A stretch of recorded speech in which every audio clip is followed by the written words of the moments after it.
Banking সেক্টরের একটা অন্যতম ব্যাংক যার নাম হচ্ছে আইসিআইসিআই ব্যাংক। আইসিআইসিআই ব্যাংকের হচ্ছে কোয়ার্টার 3 রেজাল্ট আউট হয়ে গেছে। কোয়ার্টার 3 রেজাল্টের পারফরমেন্স কী টাইপের দিয়েছে আইসিআইসিআই ব্যাংক, সেটাকে নিয়ে আমরা অ্যানালিসিস করব। তো আগে আমরা দেখে নেব যে সিকোয়েন্সগুলো ঠিকঠাকভাবে সাজানো রয়েছে নাকি, এটাকে আগে আমরা ফার্স্ট দেখে নেব। এটা হচ্ছে এই কোয়ার্টার, মিস হচ্ছে কোয়ার্টার 3, এটা প্রিভিয়াস কোয়ার্টার, আর এটা হচ্ছে 1 বছর আগে। তাহলে সিকোয়েন্সগুলো ঠিকঠাকভাবে সাজানো রয়েছে, আমরা এইটুখানি বলতেই পারি। এইবারে আমরা দেখে নেব যে অ্যামাউন্টগুলো কিসে দিয়েছে। অ্যামাউন্টগুলো হচ্ছে কার্ডসে দিয়েছে অ্যামাউন্টগুলো। এইবারে আমরা চলবো কোম্পানিটার হচ্ছে টোটাল ইনকামে। তো টোটাল ইনকামে যাওয়ার আগে আমরা কি করব, একটু লার্জ করে নিয়ে অ্যাডজাস্ট করে নেব, তাহলে আপনাদের কাছে ব্যাপারটা আরও ভিজিবল হবে। তো আমরা চলে আসলাম টোটাল ইনকামে। তো পাচ্ছি এই কোয়ার্টার মিস হচ্ছে কোয়ার্টার 3-তে কত আছে, 48,367। প্রিভিয়াস কোয়ার্টারে ছিল কত, 47,714, এবং 1 বছর আগে ছিল 42,791। তাহলে 1 বছর আগের 42,791টা এখন কত হয়ে গেছে, 48,367। তাহলে আমরা বলবো ইয়ার অন ইয়ার বেসিস কিন্তু জাম্প রয়েছে টোটাল ইনকামে। প্রিভিয়াস কোয়ার্টারে ছিল কত, 47,714, সেটা হয়ে গেল এই কোয়ার্টার মিস হচ্ছে কোয়ার্টার 3-তে হয়ে গেল 48,367। তাহলে আমরা বলবো কোয়ার্টার অন কোয়ার্টার বেসিসেও কিন্তু জাম্প রয়েছে টোটাল ইনকামে। তো ন্যাচারাল ব্যাপার, আমরা জানি যে ইনকাম করতে গেলে কোম্পানিকে এক্সপেন্সেস করতেই হবে। তো এখন দেখার বিষয় কোম্পানিটা ইনকাম করতে গিয়ে কতটা এক্সপেন্সেস করেছে। তো আমরা চলে আসলাম টোটাল এক্সপেন্সেসে। তো পাচ্ছি এই কোয়ার্টার মিস হচ্ছে কোয়ার্টার 3-তে 31,481। প্রিভিয়াস কোয়ার্টারে ছিল 30,990, 1 বছর আগে ছিল 28,068। তাহলে 1 বছর আগের 28,068টা এখন কত হয়ে গেছে, 31,481। তাহলে আমরা বলবো ইয়ার অন ইয়ার বেসিস কিন্তু জাম্প রয়েছে টোটাল এক্সপেন্সেসে। প্রিভিয়াস কোয়ার্টারে ছিল কত, 30,990, সেটা হয়ে গেল এই কোয়ার্টার মিস হচ্ছে কোয়ার্টার 3-তে হয়ে গেল কত, 31,481। তাহলে আমরা বলবো কোয়ার্টার অন কোয়ার্টার বেসিসে কিন্তু জাম্প রয়েছে টোটাল এক্সপেন্সেসে। এইবারে আমরা বের করব কি, এইবারে আমরা বের করব অপারেটিং প্রফিট। কি করে বের করব, টোটাল ইনকাম থেকে টোটাল এক্সপেন্সেস আমরা বাদ দেবো, বাদ দিলে যেটা পড়ে থাকবে সেটা হচ্ছে অপারেটিং প্রফিট। টোটাল ইনকাম পেয়ে গেছি, টোটাল এক্সপেন্সেস পেয়ে গেছি, টোটাল ইনকাম থেকে টোটাল এক্সপেন্সেস বাদ দিলে পড়ে থাকছে অপারেটিং প্রফিট। তো অপারেটিং প্রফিট আমরা পাচ্ছি, অপারেটিং প্রফিট এই কোয়ার্টার মিস হচ্ছে কোয়ার্টার 3-তে কত আছে, 16,886। প্রিভিয়াস কোয়ার্টারে ছিল 16,723, এবং 1 বছর আগে ছিল 14,723। তাহলে 1 বছর আগের 14,723টা এখন কত হয়ে গেছে, 16,886। তাহলে আমরা বলবো ইয়ার অন ইয়ার বেসিস কিন্তু জাম্প রয়েছে অপারেটিং প্রফিটে। প্রিভিয়াস কোয়ার্টারে ছিল কত, 16,723, সেটা হয়ে গেল এই কোয়ার্টার মিস হচ্ছে কোয়ার্টার 3-তে হয়ে গেল কত, 16,886। তাহলে আমরা বলবো কোয়ার্টার অন কোয়ার্টার বেসিসে কিন্তু জাম্প রয়েছে অপারেটিং প্রফিটে।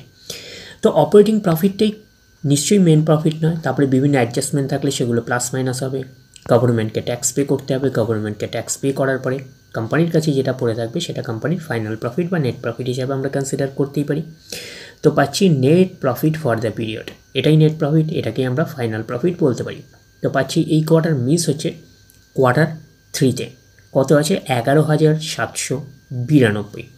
প্রিভিয়াস কোয়ার্টারে ছিল 11,745, এবং 1 বছর আগে ছিল 10,271। তাহলে 1 বছর আগের 10,271টা এখন কত হয়ে গেছে, 11,792। তাহলে আমরা বলবো ইয়ার অন ইয়ার বেসিস কিন্তু জাম্প রয়েছে নেট প্রফিটে। প্রিভিয়াস কোয়ার্টারে ছিল কত, 11,745, সেটা হয়ে গেল এই কোয়ার্টার মিস হচ্ছে কোয়ার্টার 3-তে হয়ে গেল কত, 11,792। তাহলে আমরা বলবো কোয়ার্টার অন কোয়ার্টার বেসিস হচ্ছে স্লাইটলি জাম্প রয়েছে নেট প্রফিটে। তো যেহেতু এই কোম্পানিটা হচ্ছে ব্যাংকিং সেক্টরের একটা স্টক আমরা বলতে পারি, অর্থাৎ ব্যাংক, তো সেই হিসাবে কিন্তু আমাদের কিন্তু প্রভিশনটাকেও কিন্তু দেখতে হবে। প্রভিশন যত কম হবে ব্যাংকের ক্ষেত্রে কিন্তু তত ভালো, এইটুখানি কিন্তু মাথায় রাখবেন। প্রভিশন জিনিসটা কি, ব্যাংক লোন দেওয়ার পরে ধরে নেয় সেই অ্যামাউন্ট, অর্থাৎ সেই প্রপোর্শনটা আর তারা ফেরত পাবে না, তো সেটা ধরে নিয়ে কোম্পানি অর্থাৎ ব্যাংক একটা প্রভিশনিং করে। তো আবারও আমরা রিপিট করে দিচ্ছি যে প্রভিশন জিনিসটা কি, ব্যাংক লোন দেওয়ার পরে যেই পরিমাণ অর্থটা তারা রিটার্ন পাবে না, এটা ধরে নিয়ে একটা প্রভিশনিং করতে হয় ব্যাংকে। তো প্রভিশন যত কম হবে ব্যাংকের ক্ষেত্রে তত কিন্তু ভালো। তো প্রভিশন আমরা পাচ্ছি। তো এই কোয়ার্টার মিস হচ্ছে কোয়ার্টার 3-তে 1226।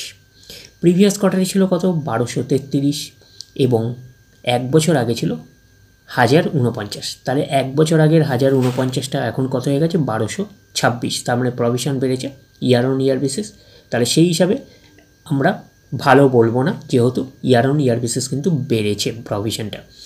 তো প্রিভিয়াস কোয়ার্টারে ছিল কত 1233, সেটা হয়ে গেল। এই কোয়ার্টার মিস হয়েছে কোয়ার্টার 3-তে হয়ে গেল 1226। তাহলে আমরা বলবো কোয়ার্টার অন কোয়ার্টার বেসিস কিছুটা কমেছে হচ্ছে প্রভিশন। তো এটা একটা পজিটিভ সাইন বলতে পারি কোয়ার্টার অন কোয়ার্টার বেসিস। তো প্রভিশন যত কম হবে এটুকুনি কিন্তু মাথায় রাখবেন, তত নেট প্রফিটের মার্জিনটা বাড়বে। তার কারণটা কি, অপারেটিং প্রফিটের পরে কিন্তু অপারেটিং প্রফিটটাই নিশ্চয়ই মেন প্রফিট নয় কোম্পানি। তো অপারেটিং প্রফিটের পরে তারপরে সেটা থেকে কিন্তু প্রভিশনের অ্যামাউন্টটা কিন্তু বাদ দিয়েই তারপরে কিন্তু নেট প্রফিট ধরা হয়, এটুকুনি মাথায় রাখবেন। সেই কারণে আমরা বলতে পারি প্রভিশন যত কম হবে নেট প্রফিটের মার্জিনটা তত কিন্তু বাড়বে, এটুকুনি মাথায় রাখবেন। তো প্রভিশনটাও হয়ে গেল। তো এইবারে আমরা চলে যাব কোম্পানিটার, দেখবো যে এনপিএ কতটা রয়েছে।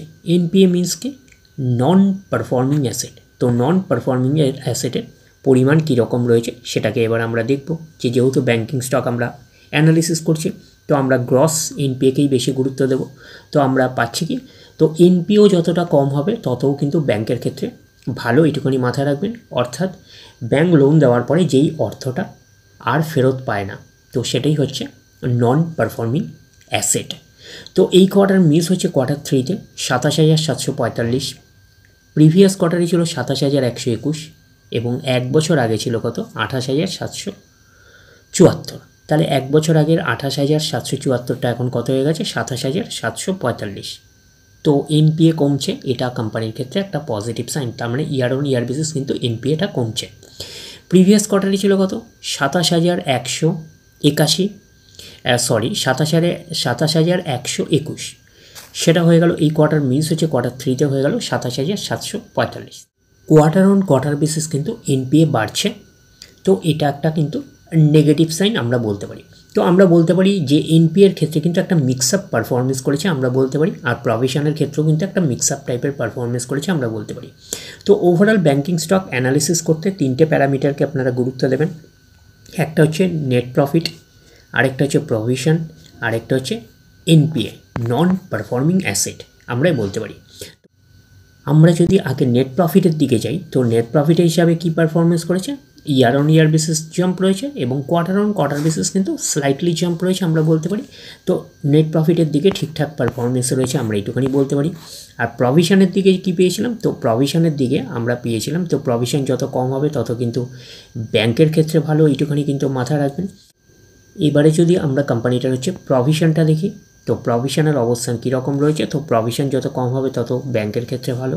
তো প্রভিশনের ক্ষেত্রে কিন্তু আমরা দেখেছি ইয়ার অন ইয়ার বেসিস কিন্তু জাম্প রয়েছে, but quarter on quarter basis কিন্তু একটা স্লাইটলি ডাউন পারফরমেন্স করেছে আমরা প্রভিশন বলতে পারি। তো প্রভিশনের ক্ষেত্রে একটা মিক্স আপ টাইপের পারফরমেন্স করেছে।